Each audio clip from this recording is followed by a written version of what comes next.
இன்று கோடாரவள்ளி திருநாள்.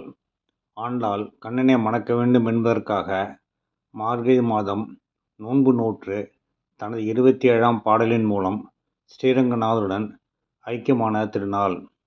பாவை நோன்பு இருந்த ஆண்டாள் ரங்கநாதருடன் தனக்கு திருமணம் நடைபெற்றால் 100 குடம் அக்கார அடிசலும் 100 குடம் வெண்ணையும் நைவேத்தியம் செய்து படைப்பதாக கள்ளழகரிடம் வேண்டிக் கொண்டாள்.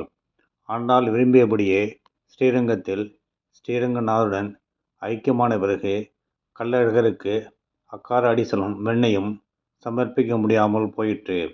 அதன் பின்னர் பல நூற்றாண்டுகள் கழித்து வந்த ராமானுஜர் ஆண்டாள் வேண்டிக் கொண்டபடியே 100 குடம் அக்கார அடிசலும் 100 குடம் வெண்ணையும் கள்ளழகருக்கு சமர்ப்பித்தார்.